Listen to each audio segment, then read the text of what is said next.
Extensive bilateral discussions, we will now have the signing of two memorandums of understanding witnessed by the two heads of states. Let us kindly take our seats. At this point, allow me to invite the signatories, Dr. Abraham Korir Sing'oei, Principal Secretary, State Department of Foreign and Diaspora Affairs of the Republic of Kenya, to take his signing seat, together with Jarno Surjala, the Undersecretary of State Ministry for Foreign Affairs of the Republic of Finland. The memorandum will start initially with the diplomatic and political consultation between the Ministry of Foreign and Diaspora Affairs of the Republic of Kenya and the Ministry of Foreign Affairs of Finland.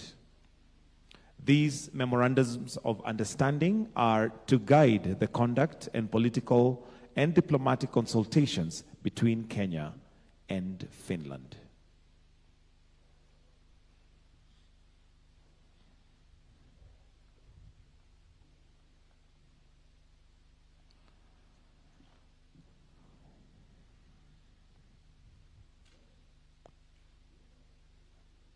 After the signing, we'll request that they'll also just stand up for a brief photo opportunity after they swap their documents and sign.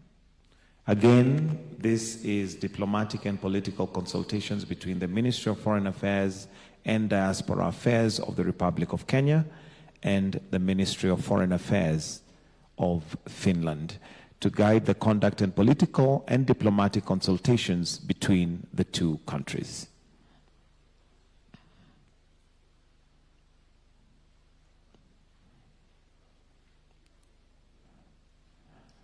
We'll then ask them to stand up and kindly face the cameras also.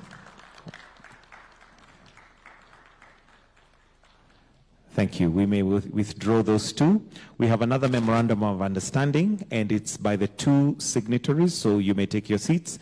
This is cooperation in peace, mediation, and conflict resolution.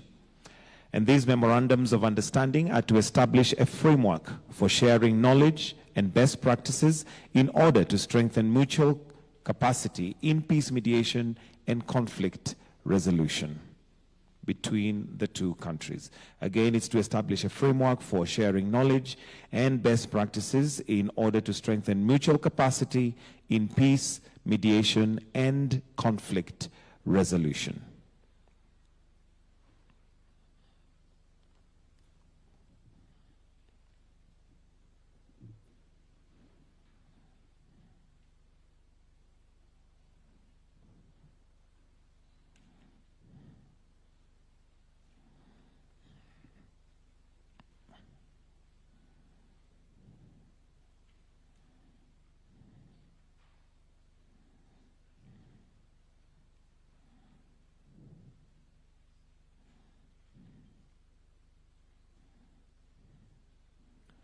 We'll also request for a photo opportunity.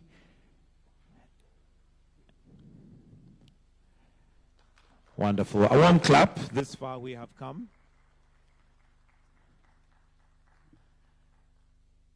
And I will now request that we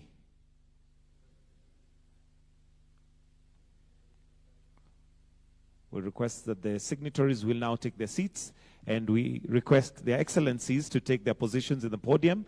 We'll now have a joint press briefing from His Excellency Dr. William Samoei Ruto and His Excellency Alexander Stubb, President of the Republic of Finland. Your Excellencies, over to you. Your Excellencies, distinguished members of the press, ladies and gentlemen.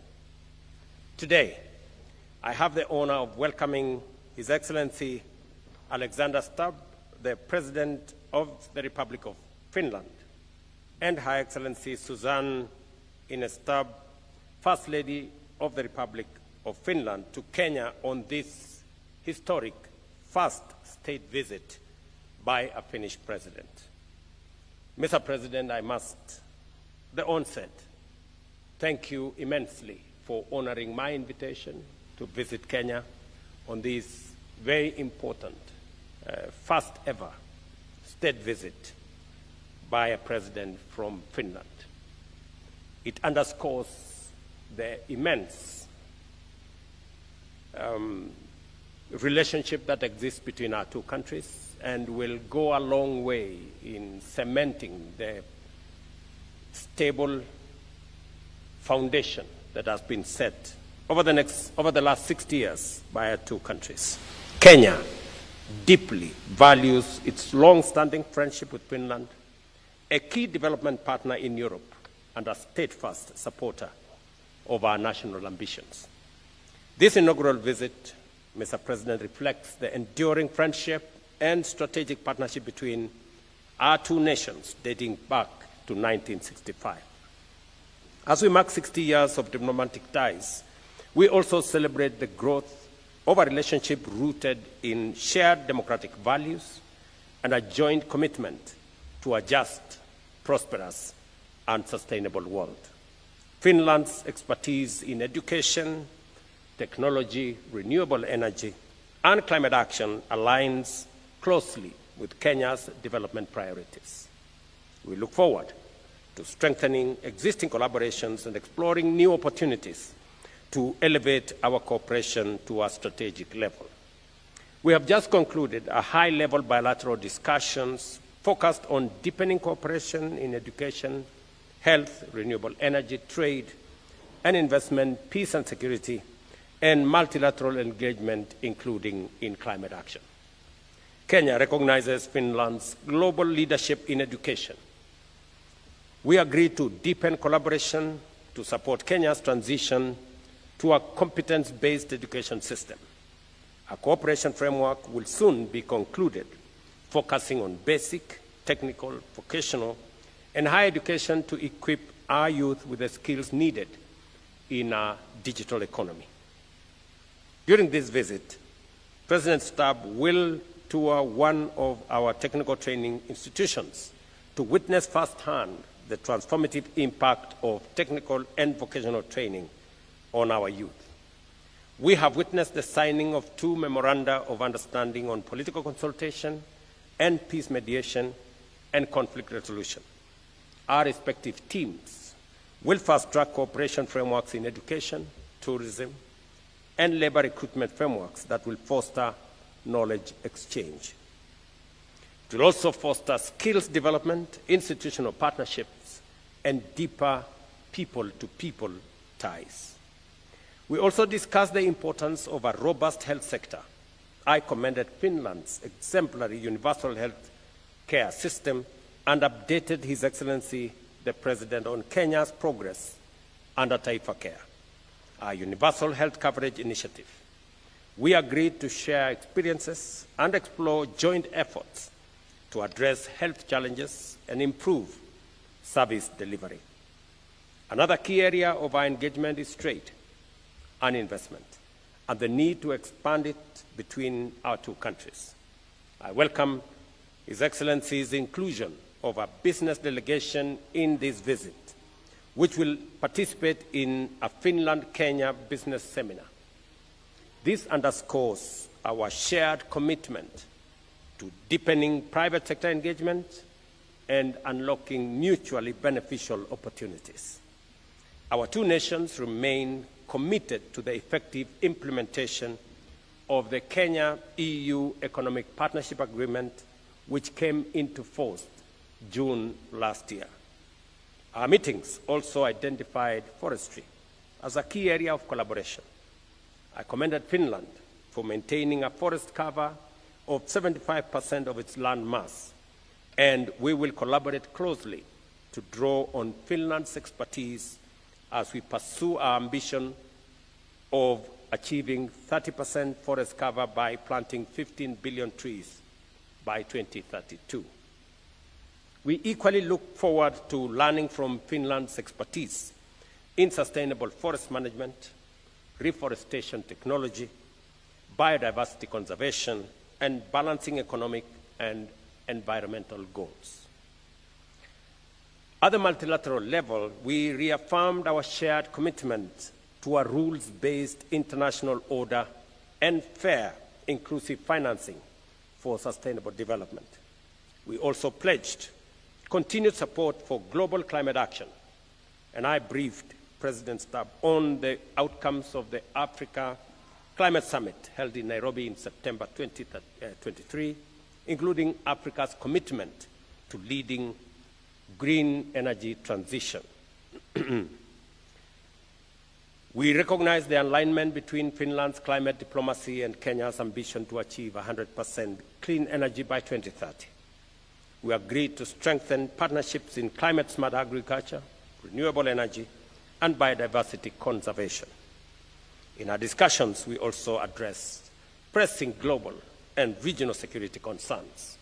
We noted the devastating impact of conflict on livelihoods and sustainable development and reaffirmed our commitment on mobilizing international support for peace efforts in the Horn of Africa and the Great Lakes region.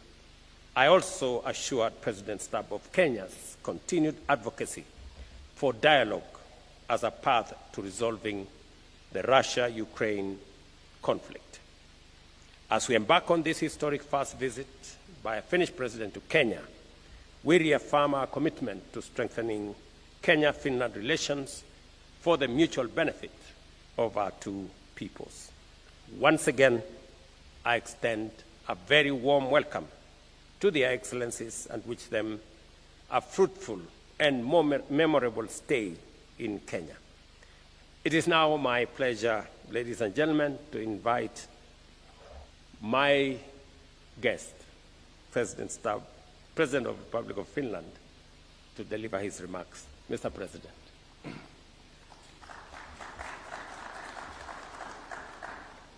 Mr. President, Your Excellency William, thank you very much for the warm welcome that I've received here personally together with Suzanne and then our delegation.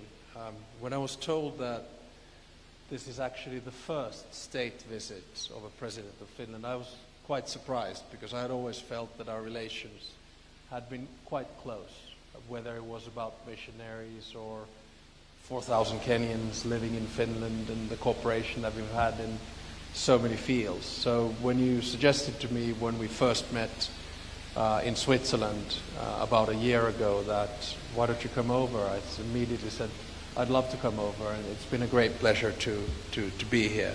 We have a long history together, and I'm sure that we have a good future together as well. For Finland, Kenya is a very strong supporter of multilateralism and a promoter of regional peace and security, but also a country with a global voice.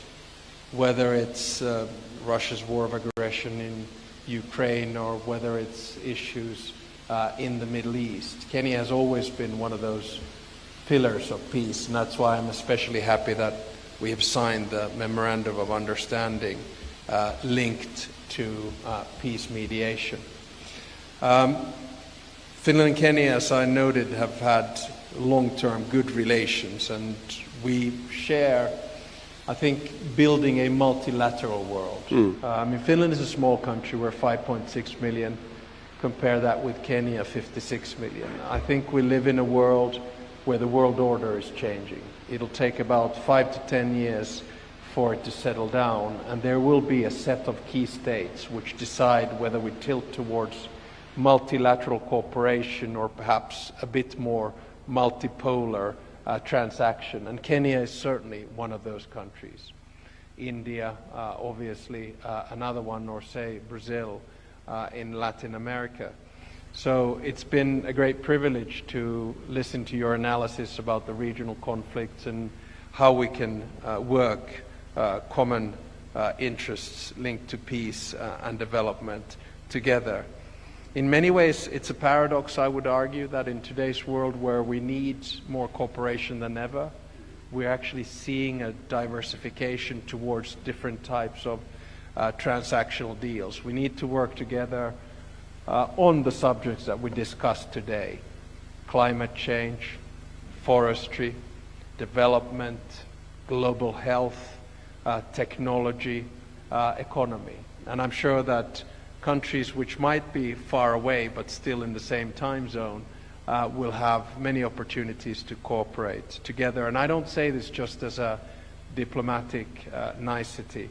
Finland is seeking close partners, and Kenya will certainly be one of them. I'm also happy that we have a big business delegation here today, because I do think that driving business interests, cooperation, is a good way forward, whether it's in the green economy, digitalization and technology, infrastructure, healthcare, or agriculture and agribusiness. My final point is to say that William and I had the opportunity to first have bilateral discussions where we were able to deal with a broad range of issues, whether global, regional, or bilateral. We also talked about the big shifts that we're seeing worldwide in democracy in today's world. We talked about NGOs and the importance of their role in society. We have to remember that democracy is something that you not only have to protect, but you have to work at all times. And I think William and I share that goal. And we feel very strongly that working towards more liberal democratic societies where the rule of law is the basis and foundation, where human rights are at the center of whatever we do, is the best way to push the dossier forward. And this is something that William and I not only discussed but share. So finally, I want to thank you for the opportunity to be here and all the work that we have done together so far and all the work that we do in the future. The nice thing with modern diplomacy is that we shared numbers already a year ago, so we're in constant contact anyway. Thank you very much. That's correct.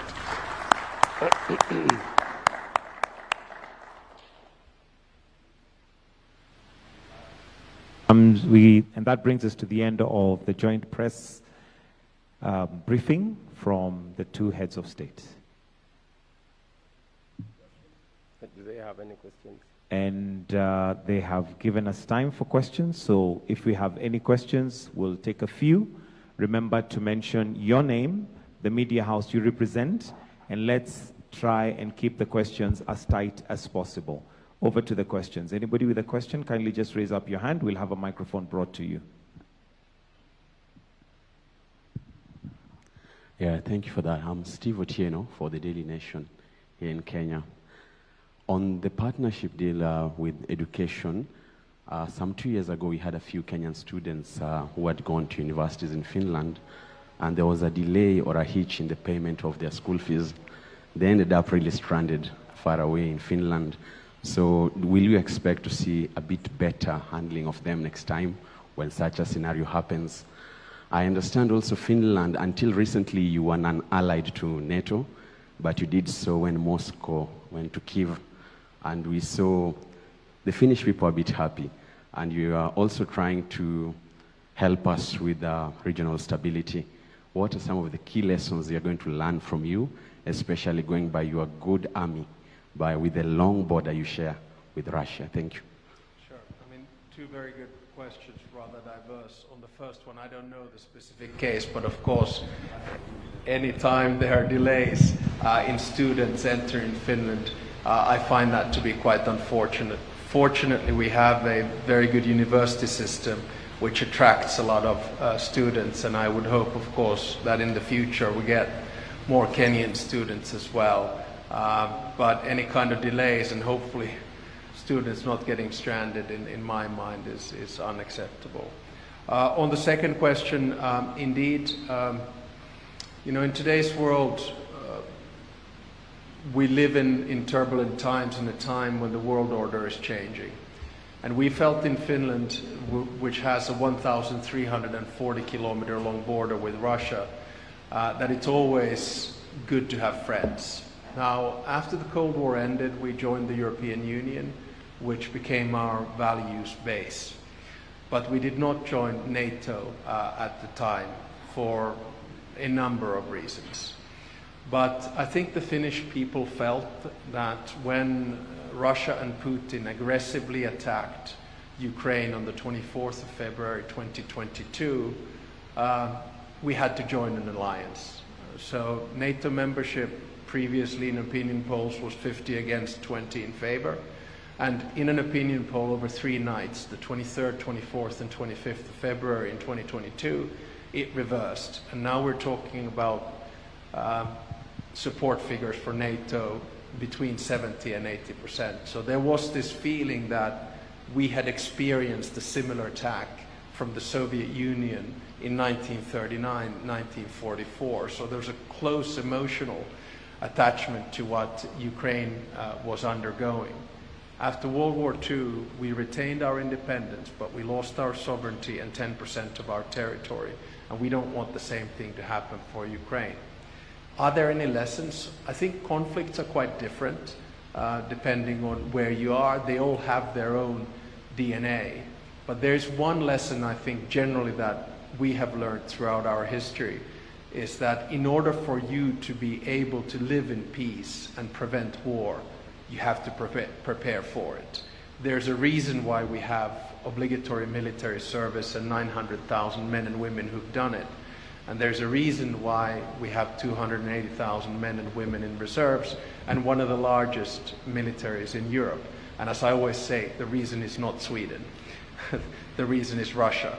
And we have been able to maintain peace with Russia and will continue to do so ever since World War II, just by having a deterrence system which is strong enough. And now, of course, us, together with Sweden, joining NATO was the icing on the cake.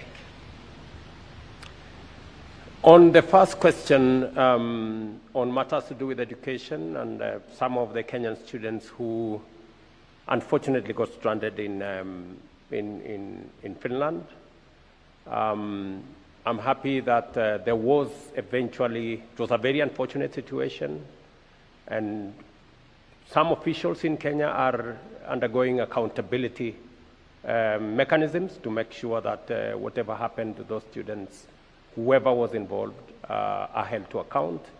But on a positive note, the universities in Finland were kind enough to accommodate the students and to provide for them to conclude their education on an agreed framework. And I think it shows the depth and form of the relationship between our two countries. And I must, through you, Mr. President, thank the universities in Finland for their understanding and them facilitating the Kenyan students to complete their courses.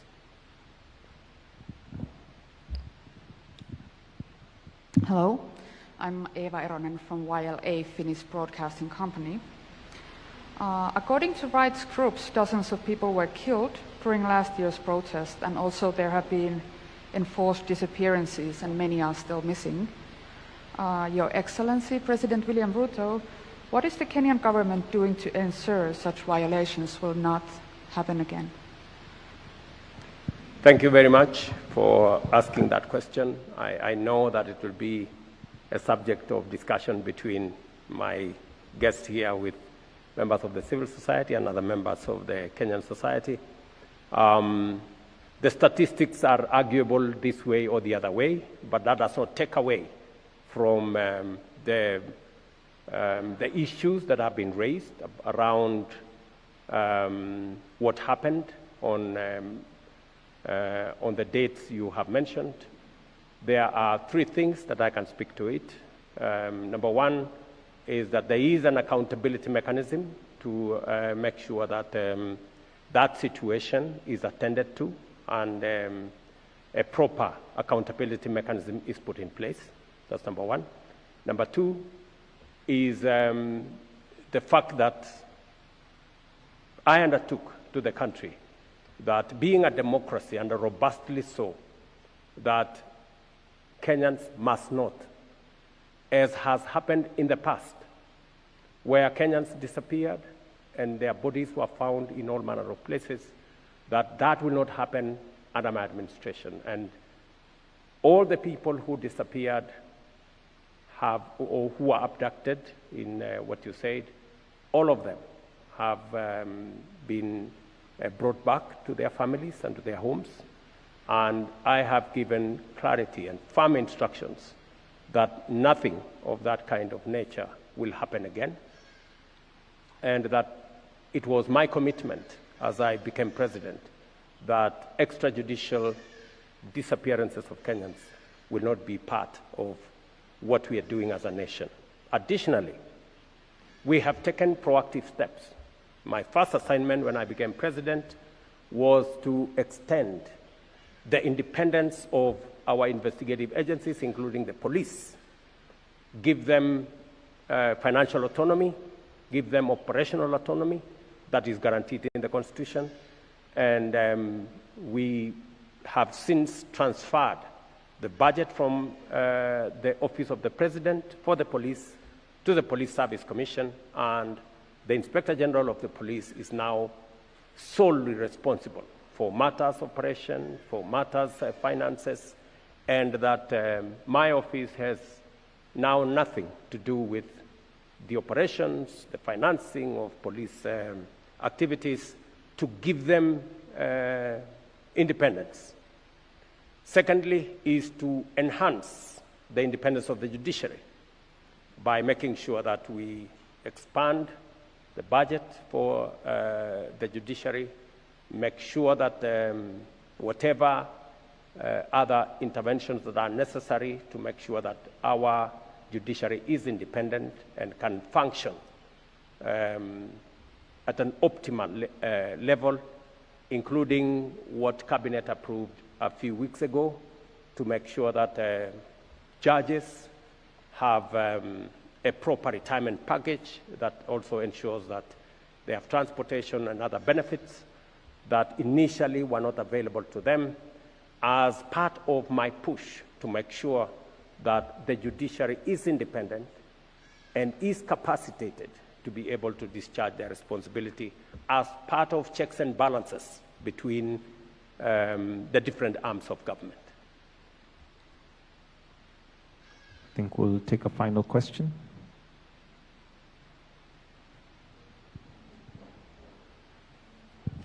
Your Excellencies, President Stubb and the host, President William. My name is Seth Olale from Citizen TV. My question is about what happens after university. What are some of the opportunities and the channels that young people can explore, in particular using technology, artificial intelligence? I know that Kenya has made a tremendous extension in having young people get online jobs, but in as far as Finland is concerned, how can the youth in Kenya, after they finish education without necessarily being employed in both the private and the public sector, how can they self-employ themselves using technology? Thank you. Thanks. Obviously, a very big question, and I'll try to condense it to saying that I think we now live in the midst of the fourth industrial revolution, which is essentially a technological revolution which has greater speed than any revolutions that we've had previously. So when you combine things such as robotization or artificial intelligence or biotechnology or quantum computing, we are raising the pace of societal change to a point whereby traditional jobs or traditional professions will change. This change means that we're changing the economy and the way in which we work, we're changing politics and the way in which we communicate, and actually we're changing science and the way in which we are as human beings. If we try to give the youth a perspective to say that go into one trade and that'll be your lifelong calling, I think we would be twisting the truth. I mean, I have two youngsters, I guess I can call them nowadays, who are 23 and 21. And what I try to tell them is that their careers are going to be very different from the careers of their parents. So Suzanne, my wife, is a lawyer. She had a legal profession and stuck to it. My profession or calling was in international relations, and I've always been able to move back and forth. But we don't know what the job market is going to be, 5 years from now, let alone 10 years ago. Just go back 10 years and everyone said you need to learn coding. And now we know that artificial intelligence does the coding for us. So my only advice to young students in both Finland and Kenya is that get a broad base, when you do your bachelor's degree or a master's degree. And don't be adamant about sticking to it, because life at the end of the day is going to be a combination of study and work. And the key is always to be curious, always to challenge yourself and find new avenues. If you have that open mind, I think life will take you places, quite often unpredictable and surprising places, but it's a good mentality to have, that you don't get shocked about change, because their life is going to be about change. Absolute final point. There are a lot of youth today that are worried, that are frustrated, that are even distraught about what's going on in the world. Only one message. Each and every youngster in this world has agency. Do something about it. Try to improve the world, and it'll turn out all right. Maybe just to add just a bit on what my good brother, I think he has spoken to that question comprehensively, but I will add to what he has said, maybe in Kiswahili, kazi ni kazi. That's part of the Kenyan psyche, that, you know, there is a diversification of opportunity. It is not a single file, it is not a traditional kind of work that we've always known, that in the space where we are with technology, with a changing climate environment, with agriculture going towards biotechnology, with all the issues, Internet of Things, and what we are doing around digitization. Just came from this morning's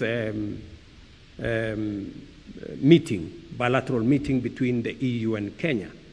And the focus of the meeting was digitizing trade, you know, opening new opportunities for people to work differently.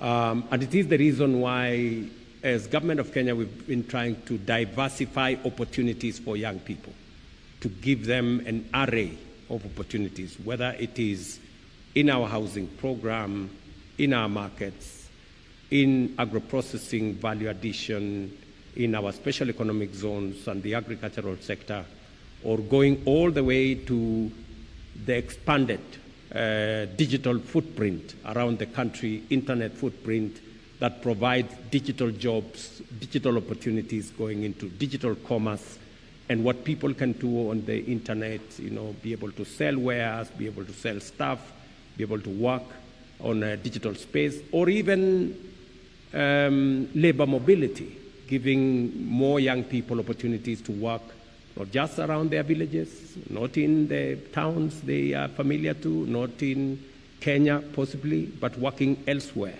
and sampling opportunities. So I think what His Excellency the President has said is young people must be able to be open-minded, not rigid about the opportunities that are available, and they cut across different sectors, different countries, different professions, and it doesn't necessarily mean that you must stick to your profession. I think what the President is saying, let's be open-minded about the opportunities out there and try and make the most and the best out of the opportunities that come our way. We will continue to work with friends to improve on our education, to improve on our training, so that we can make young people much more versatile, much more agile, to adapt to different situations and different opportunities that come their way. And I think that's the way to the future. I think the traditional way of work is changing. The workspace is changing. The formal 8 to 5 is changing. The having to put on a suit and go to an office is also changing. There are many people who are now working from home. There are many people who are working differently, and all that is part of the new norm as we are looking at it. Thank you very much. Thank you, Your Excellencies. That will bring us to the end of this. A round of applause in appreciation and gratitude. I'll request that we all be upstanding as we allow Your Excellencies to also exit at their own pleasure. Thank you very much, Your Excellencies, for those interventions.